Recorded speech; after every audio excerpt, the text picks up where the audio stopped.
There are standards you've already outgrown. Not because someone told you, but because you feel it. You feel it in conversations that no longer challenge you. You feel it in routines that no longer move you forward. You feel it in the quiet discomfort of staying where you no longer belong.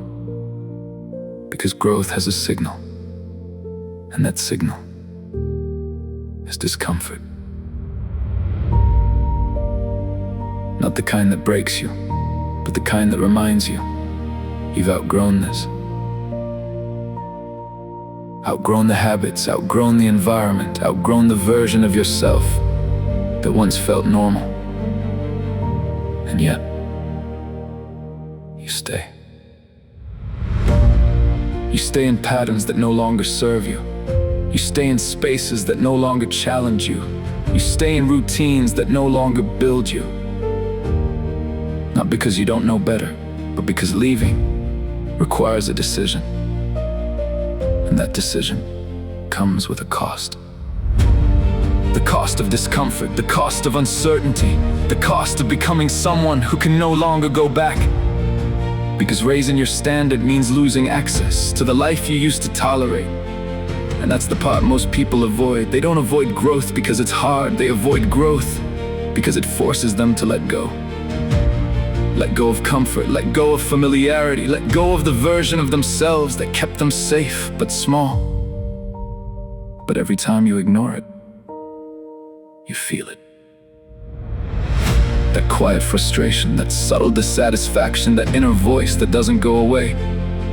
You're meant for more. And the longer you ignore it, the louder it becomes.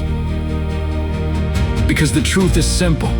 You don't accidentally grow. You decide to raise your standard. You decide to move differently. You decide to stop tolerating what you've outgrown. And that decision changes everything. Because once your standard shifts, your actions follow, your discipline sharpens, your identity evolves. You no longer negotiate with yourself. You no longer justify staying the same. You no longer pretend that this is enough. Because now, you know.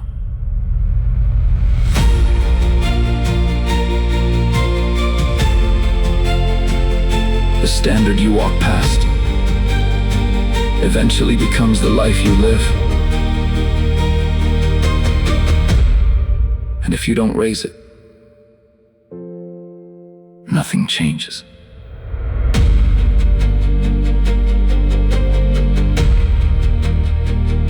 This is Robenson Keys, what you plant in silence shows in your life.